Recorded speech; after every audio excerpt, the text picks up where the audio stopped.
All right, hey guys, it's Cameron Moore from Build a Brand, and today on this episode of Build a Brand Interviews, we have TGotYourKeys. That's right, Tianna Mick is in the house, and we're really pumped up because she's a huge influencer, especially for all the women people in the automotive industry. So we're really excited to have her on today. So Tianna, go ahead and introduce yourself to everyone and tell them, who you are. Hi everybody, my name's Tianna, but everybody calls me T, so I started T Got Your Keys. I've been in car sales for almost 2 years now, so kind of getting my feet wet a little more. Definitely Cameron and everybody have been helping out, so I'm really excited to talk about this because it's one of the major things that kind of helped me in my career. Awesome. Yeah. So T, you've been in the business 2 years, and obviously, your dad is, been in the automotive industry for a long time. And so do you feel that like when you first came in, you're like, man, like it's a lot of pressure because like, who your dad is. Yeah, no, it was a lot of pressure just because it can be good, but it's also kind of like a big shadow to stand in as well. For So sure. you can kind of see it from both sides, honestly. Yeah, no, I can imagine. And your dad's like the king at, internet and the sales. And so I can imagine that would definitely be very terrifying. And I used to watch your dad when I sold cars. I was researching just people out there giving good scripts. And so I came across your dad's channel and LA Williams and all of them. And so if you guys are wondering, I keep saying your dad, and you're probably like, who's her dad? Her dad is Sean B. Bradley. And so go ahead and check out his pages. You can also, if you're not part of the Millionaire Car Salesman Facebook group, go ahead and type in Millionaire Car Salesman on Facebook and go ahead and request to join. So that is pretty awesome. And now let's get into, getting in the car business. What was it that, made you want to get in?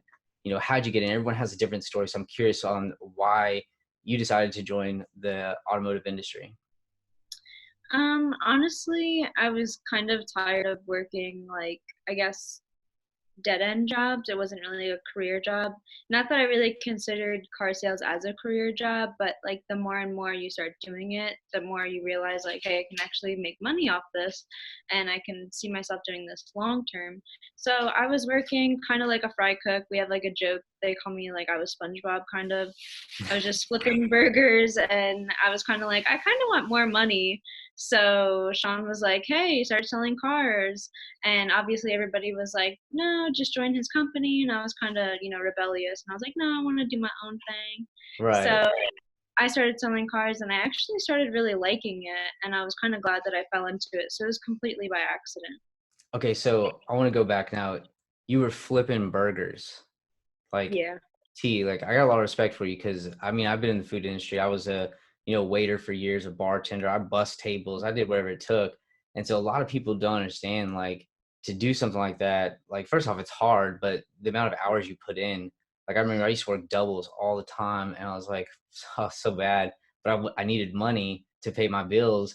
And so I was like, picking up doubles, like who doesn't want to work? So did you find yourself like always working? Oh my. Yeah. I mean, honestly, I had a job where I'd come in at 9 o'clock and I'd work till 10 at night.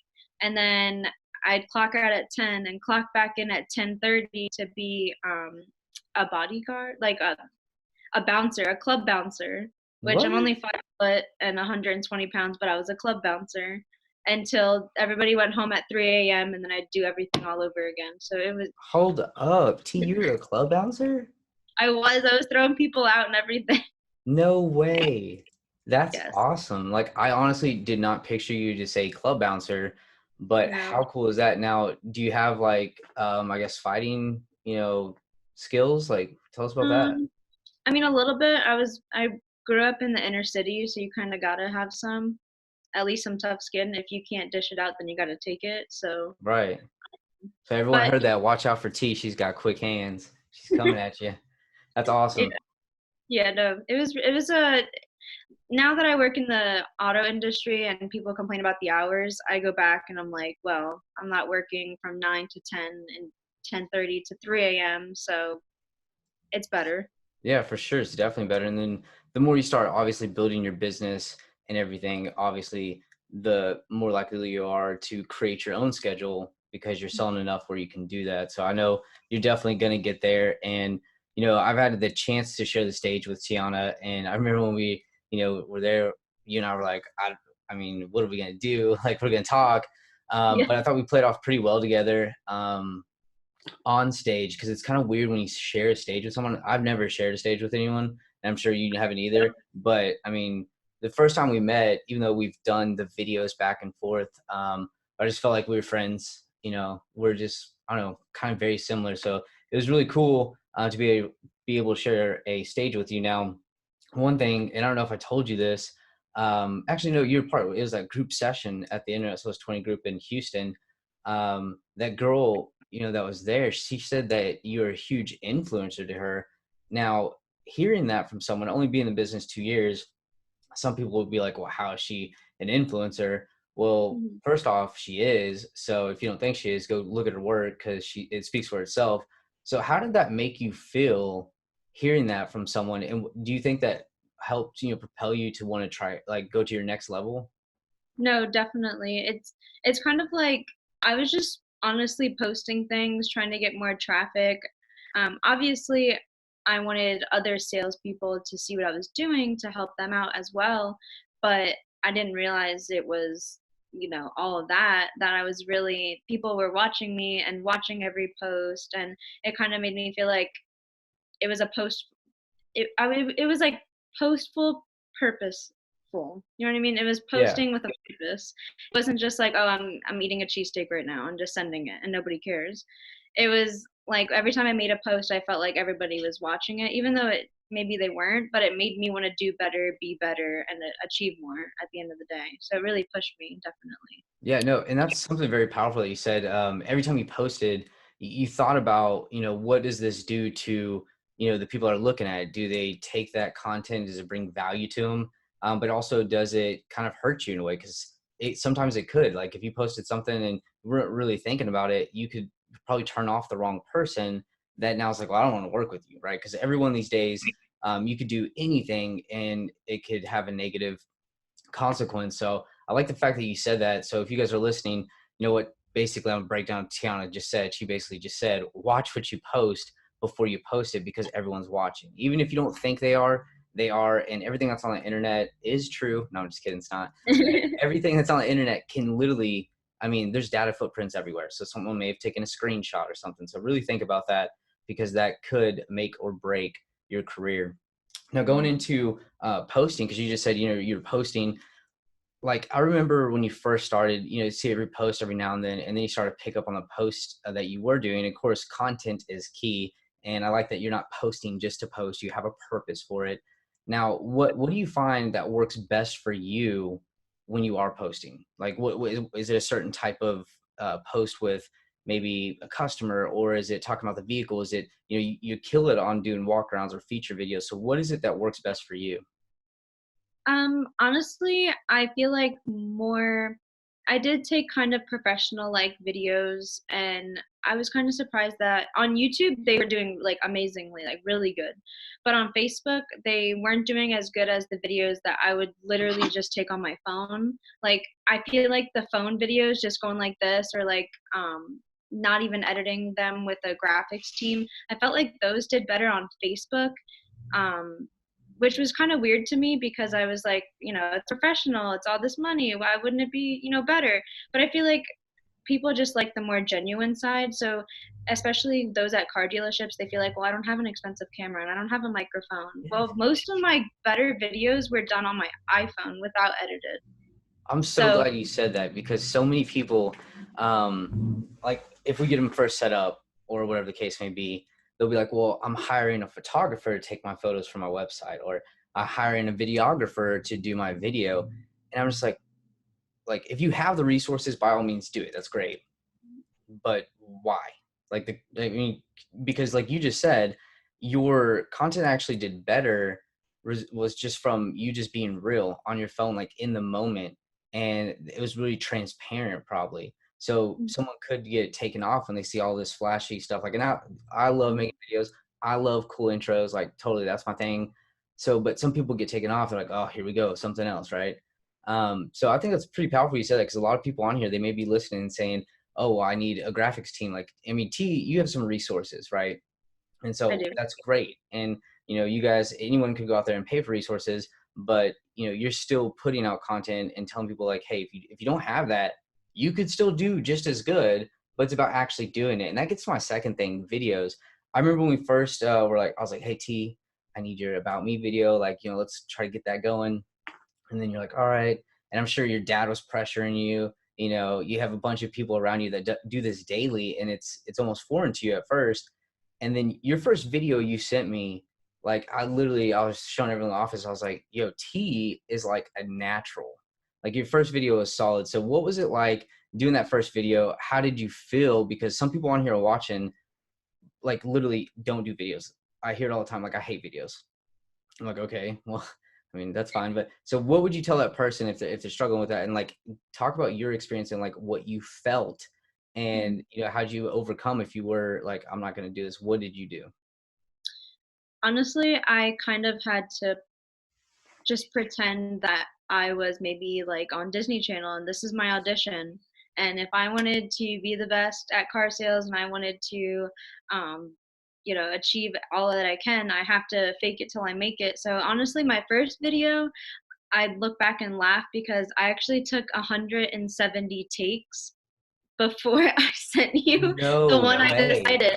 I did 170 takes of the same exact script, same video, same tone and inflection. I just went through trying to see, no, my smile looks weird there. I said, too much. And I just went through 170 videos to get one.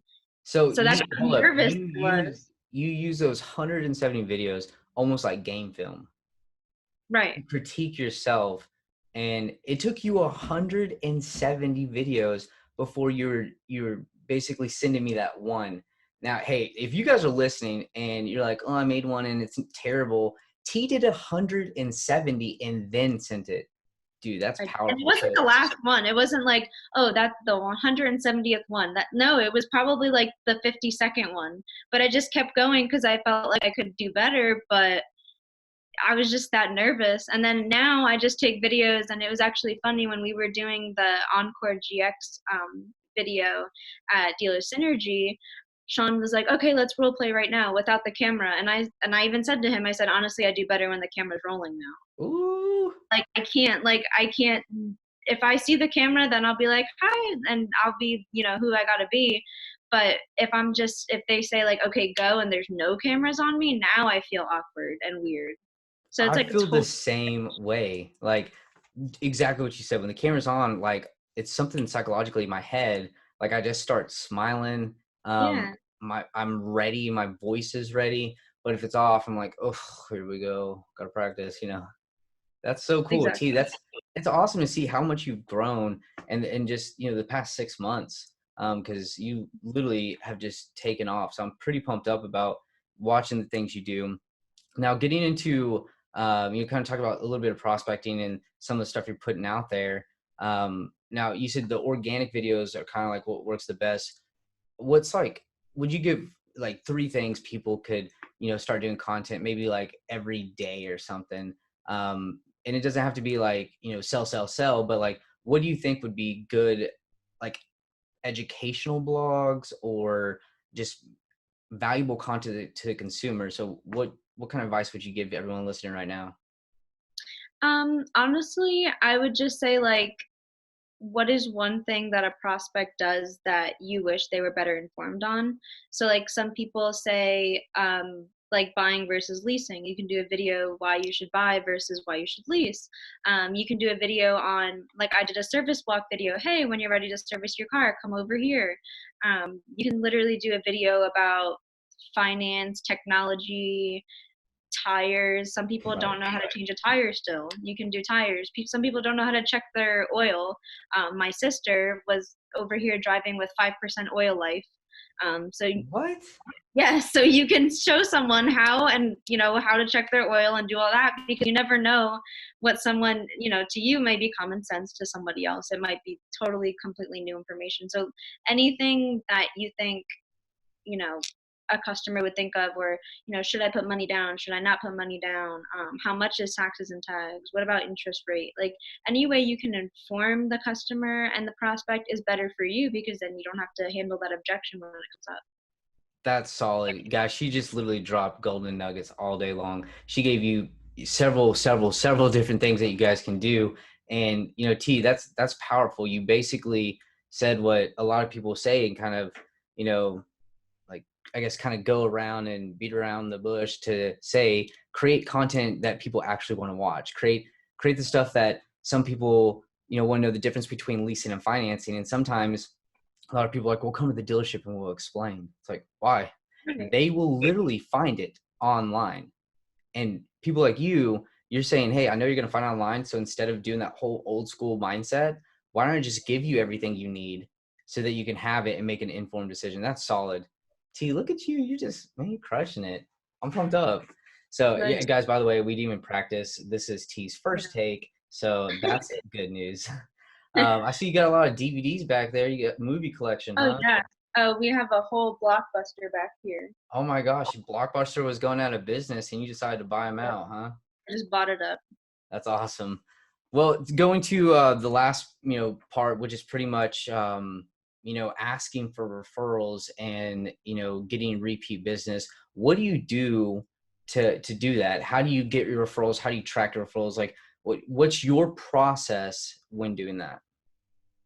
So there's a couple of different things that sometimes I do. Sometimes I say, like, do you know anybody else in the market for a vehicle? And sometimes they'll say yes, and I say okay. I pull out a sheet that I made. It's basically name, phone number, email, method of contact, and I say, if you don't mind, if you liked your experience with me, I'd like to reach out and help them as well. Um, Obviously, you know how car sales goes. There's scummy people out there. There's good people out there. I hope you see me as one of the good ones, and that you'd want them to come to me. So if you want to write their info down, I'd appreciate it. You're helping me out, and I'd also help you out by helping your friend out. There's also, when I do follow up with them and send a confirmation video, I say, hey, just reminding you, you do get referral money. So helping you with that car payment, I know you wanted to lower your payment. So every month you can lower it by 100, $200 by sending me someone. It's free money sitting on the table. So it's not a risk for you at all.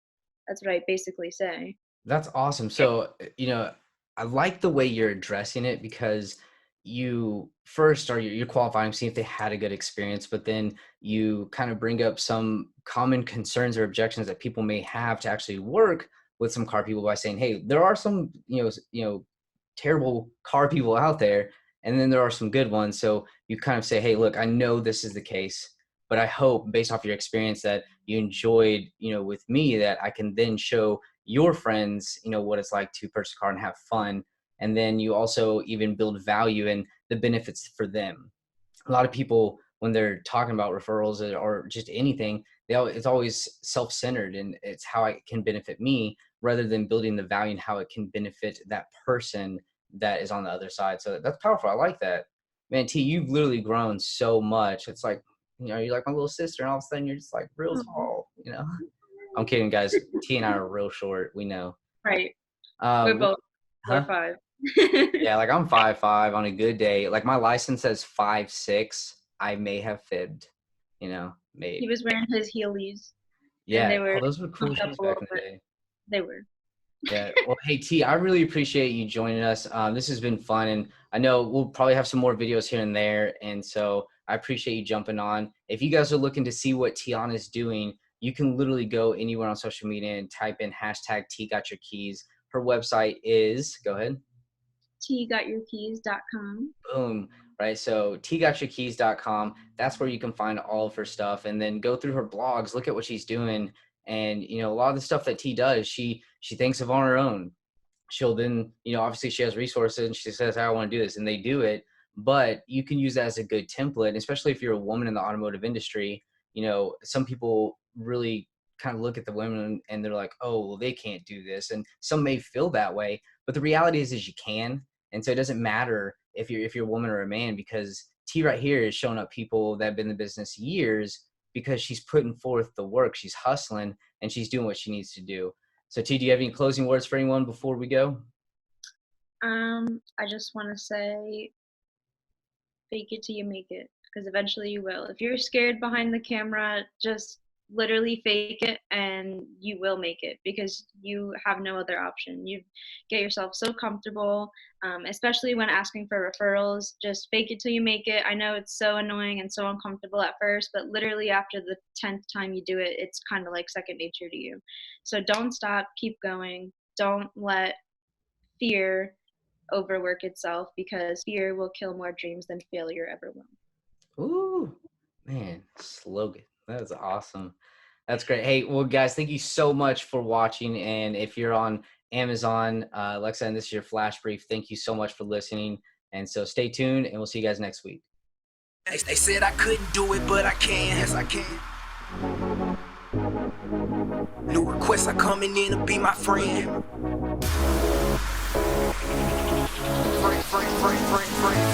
Build a brand.